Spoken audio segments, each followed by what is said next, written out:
Hello, this is Dr. Mike, and we are starting our final week this week on Monday. And remember that our abbreviated schedule ends on Thursday, but we can also give you some extra time through Sunday night if needed to catch up on your work. Please remember that the only thing I can't take late are your discussion boards. So those need to be completed in the week that they're done, and so that you can get a full grade for those. Today, we're going to talk about chapter 8 and about morality and the good life. And this is very much within the wheelhouse of philosophy. And so I think it's important for us to spend some time thinking about, we've talked about happiness and things that make us, the humans that we are, but make us differ from the animal world. And of course, one of those things would be how we live our lives and how happy we are, how much we enjoy that. Sometimes we say that to be a good person, that you have to be true to yourself. And we spent time last week talking about self and about personal identity and who we are and our ego and all those things that go into being a human being. We're not just a robot that lives and eats and breathes, but we are a human being, a sentient being, as the Buddhists would call it, that has life force in it, that does more than just to eat, sleep, and breathe.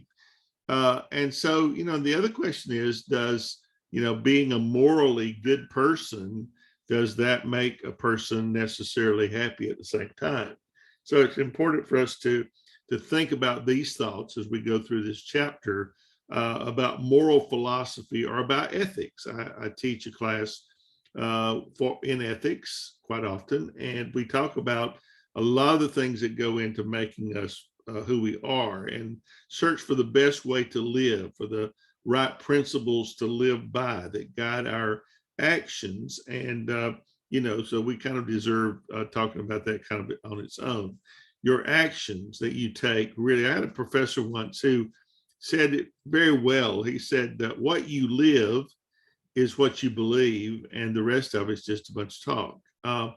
That's really true. We have this problem sometimes of talking more than we live, and young people have a term they call, walking the talk, or walking the talk. That you actually live out and you walk the path that you espouse with your mouth. It is one thing to say words and to make boasts and claims. It's another thing to live and to walk within that within those guidelines. Most people, most societies, no matter how remote they are or how modern they are, will have some code by which, some moral code, some moral philosophy by which they will guide their lives. And so when we talk about morality, we're more or less talking about right and wrong. It is a code of behavior designed to guide us in our actions, to give us something to fall back on. And the early Greeks would have, a code. And even in the beginning, when people started living together in broader communities, certain codes developed. The Code of Hammurabi with the Sumerians and the earliest civilizations was quite interesting because it had double standards. It had a code for a rich man and a code for the poor man. If a rich man were to kill someone's slave, all he had to do was to pay a price for it. If the poor man killed someone's slave, he had to forfeit his life. So that was a double standard. Then we get the Ten Commandments, which came from the Jews. And that was the first time that everybody was level at the foot of the law. So the Ten Commandments became the foundation for much of the law codes that we see today. That's why you see many times the Ten Commandments posted in a courthouse when you're there, because that was the foundational moral code for so many years that we go back to. The Romans had one called the 12 Tables, and we have adopted some of that as well into Western laws and the way our legal system operates. So, but moral code, moral philosophy is part of a much bigger quest, because it raises questions. It's not just thou shalt not kill, but why shouldn't we kill each other?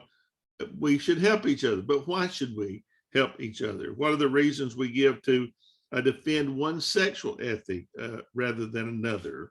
And those kind of things are coming up constantly every day in our society that we live in. And so there are normative ethics. These are the ethics that we ought to do and articulate theories of morality.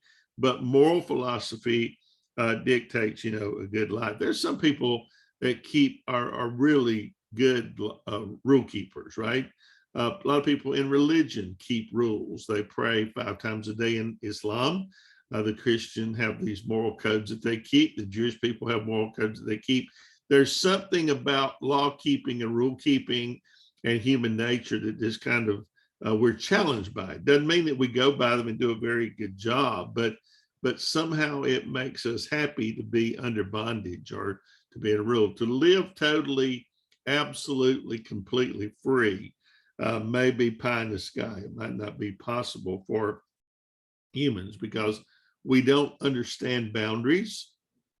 We don't even understand boundaries in our own personal life. We don't understand boundaries as a country, as a world, as a nation, as people. And we come into all kinds of problems in trying to, come up with pleasure, a good life. In the 1800s, there was a policy or a philosophy developed called utilitarianism, where you would give the most people the greatest bit of happiness. You often hear us say, well, we can't please everybody all the time. And that's really true. You can't please most people all the time, but you could please all of them some of the time, maybe.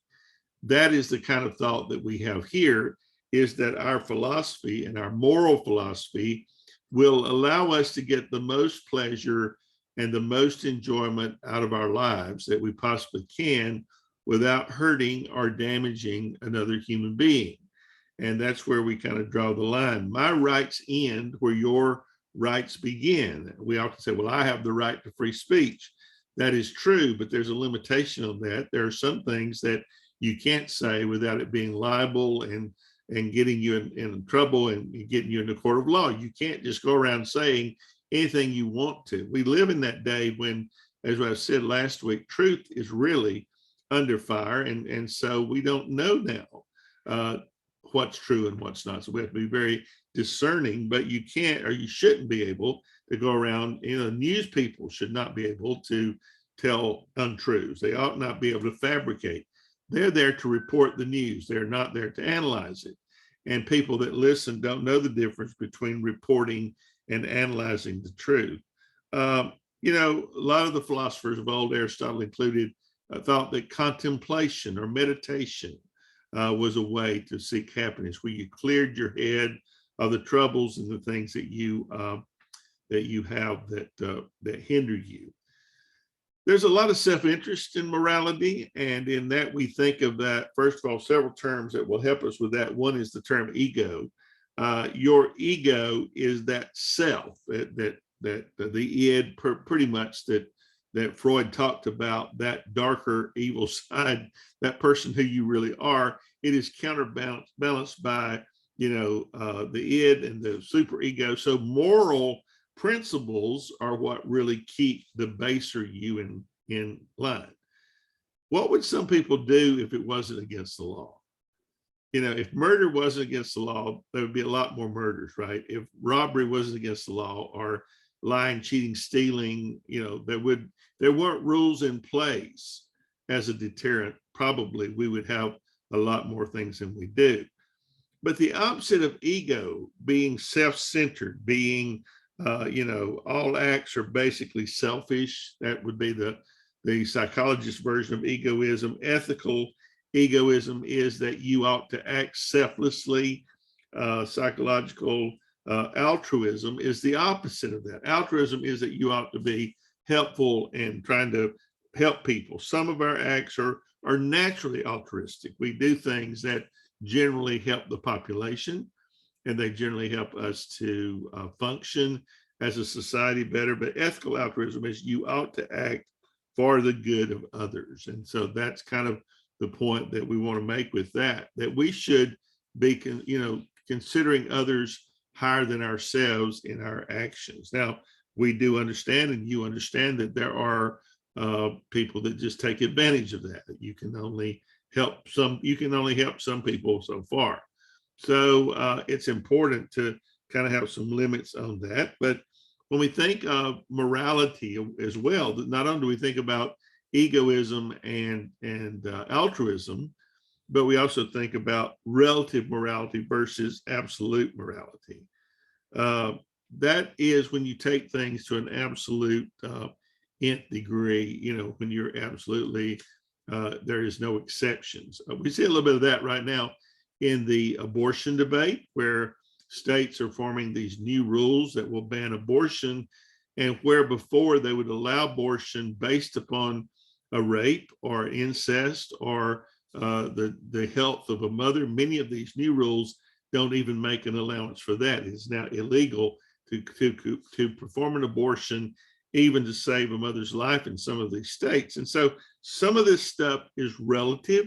There are different degrees. Of course, since 1973, abortion has been legal in the United States, and it may turn over this year. You may live through that to see abortion become illegal again, driving women back to the back alleys to get abortions or whatever. There's a lot of things when we think about relativism versus facts and values. The thesis that different people, in fact, have different values. That's cultural relativism. We don't all have the same values. One of the reasons that Rome fell as a country was because at one point, all their army were Romans. They understood what it meant to be Romans. They had Roman virtues, Roman culture. As they got spread more and more thin, captured more and more barbarians and other people, they began to let them fill the ranks of the army. And they didn't know anything about Rome. They had never been to Rome. They had never lived under its rules and its laws. And so that weakened the fabric of the Roman Empire. It ended up failing, but they began to have people of different cultural values.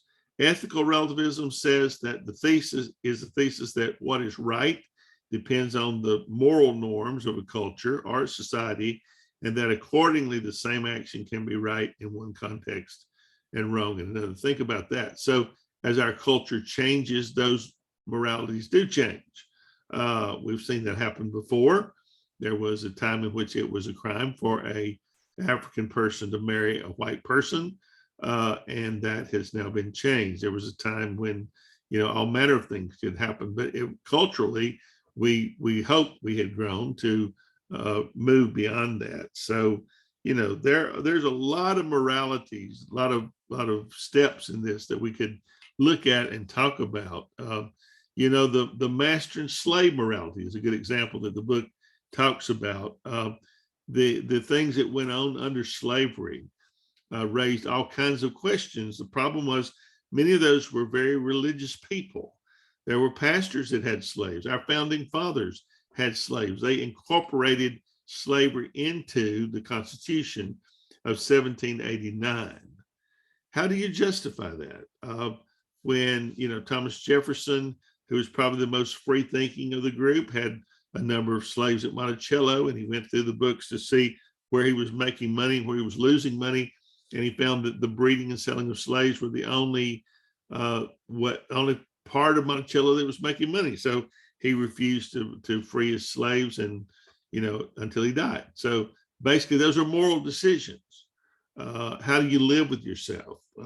How did a pastor live with himself who would preach in his church on Sunday morning and Sunday night and go in the back room and put on a cloak and a hood and go out that night and ride with the Ku Klux Klan and terrorize Black people? I don't understand that. That's outside my bailiwick, even though I was born in the very center of that kind of culture. I have learned better. My morals hopefully are better and different than some people that would lynch people or burn their houses or all those things. So basically we learn tolerance. And that's the term that this chapter will highlight, these central values of a multiracial, multi-ethnic, polydimensional society. And that's exactly what we live in. We live in a pluralistic society, which means that, we are not so much a melting pot as we are, the book says, not so much a melting pot as we are a mixed salad of peoples and cultures and customs. And so we have to learn to give quarter if we want to have quarter ourselves. If we want people to be tolerant of our beliefs, then we ought to be tolerant of theirs as well. That is not a one-way street. It is a two-way street. Tolerance brings tolerance, just like respect. You want someone to respect you, you have to learn to respect other people. They're not going to respect a person that doesn't respect themselves, doesn't have a strong view of their self-identities. And by the same token, tolerance and patience and understanding, it is their choice that they make to be of a different faith, or do it, have a different culture or whatever. And you have to learn to be tolerant of that. And these are big issues that are facing us every day in the news.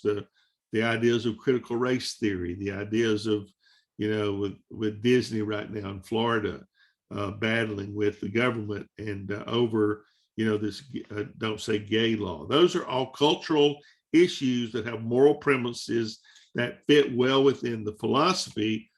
And depending on your worldview, you should have a position on that, and you can tell a lot about that. There's all kind of theories of morality, and I'm not going to go through those in great detail because you're going to read about them. One person I would highlight is Immanuel Kant, who is probably one of the most brilliant philosophers. I probably would mark him as brilliant because he's also one of the most difficult to understand of philosophers. But he wrote a great deal about moral philosophy, based it on the concept of goodwill, that people should generally have goodwill, and that is to act on moral principles that are wholly justified by what he calls practical reason. Reason that determines which actions will fulfill our duties and which would not. A goodwill is not directed by any ulterior motive. Kant believed that all was crucial for two reasons. First, he believed he refused to accept the view that our actions are just another set of events in the physical universe, determined by factors beyond our control, but there is some reason behind them. You act and you do things because you have a reason. It's a part of your moral principles, your makeup. And you may never have realized that you have this set of things in your life, in your mind. You never thought about them in this context, but they have been there throughout your life. So there is lots of things that you talk about. The book talks about utilitarianism, Jeremy Bentham and John Stuart Mills. That is producing the greatest amount of happiness for the greatest number of people. And they believe that's what our government had to aim for, that we were not able to, we're not able to do that. The problem with that theory is that it terms morality and principles in terms of pleasure. I mean, is that all there is to life? Is that you get pleasure? I mean, there's some people that are hedonists. They live for pleasure. We continue to hear after the death of Hugh Hefner, who had the Playboy Mansion, all these stories and books and things that have come out to talk about the hedonism and the wild lifestyle that they lived, and everybody looked up to that. People approbated that and did not discourage it and did not condemn it, because somehow it kind of excited maybe something in their own lives that they had not thought about. When we talk about the ethics of virtue, we generally go back to Aristotle in the Greek days to talk about those. Virtues are the good things that we do. It could be courage, it could be temperature, how well we enjoy pleasure, as well as moderation. And I really do think that moderation is the goal. You don't, it's not necessarily that drinking is wrong, but you drink in moderation. If you can't do that, then it's wrong. So there's a lot of things like that. You eat in moderation. That's probably our biggest telling sin these days with morbid obesity, is that we don't eat in moderation. And that's kind of what you want. This goes back to the Buddhism. We'll talk about this in Western theology, but it goes back to the Buddhist idea of the middle way. You don't stay out of the right-hand ditch, stay out of the left-hand ditch. You don't want to be too liberal. You don't want to be too progressive. You don't want to be too old-fashioned conservative and a stick in the mud. So you work to stay in the middle of the road. Other virtues, liberality, that's what we call charity, magnificence, you live well, you entertain well, pride, good temper, friendliness, truthfulness, wittiness, shame, justice. All those are considered virtues by Aristotle in his day. And so these are really interesting. The other thing that we'd think about would be feminist ethics, and that would be the ethics of care, that women tend to make sometimes better nurses because they have a heart for caring for people. And you can go through and look at the book will talk about different psychologists like Kohlberg and others that talked about this stage of caring. And of course, there are some men these days, many men these days, that are becoming nurses that are doing quite well. And they make good nurses as well, but they do have a mindset and a heart, and that would come under this same thing that the feminists would come under. So as we think about the discussion for today on how we have morals and how those morals direct our lives, we should give some thought to what it is. What are the key things in your life that you feel the strongest about? Do you have those virtues that we talked about, and how do they guide your decision making? Do they help you decide where you go, you don't go, with who you befriend with and who you don't, or how you raise your children in light of how other people raise their children? All of those moral principles are going to be important in your life as far as your understanding of who you are and where you're headed as an individual. We're all on a journey together, but then there's that sense that we are very much individualist in the process. So I hope this helps to kind of make some sense of what we've been talking about, and I look forward to hearing your feedback. If you have any, feel free to send questions or whatever, and we'll talk about that. But tomorrow we're going to talk about justice and the good society, what we expect of that, and I think you'll find that to be quite helpful. Have a great day, and I will talk to you soon.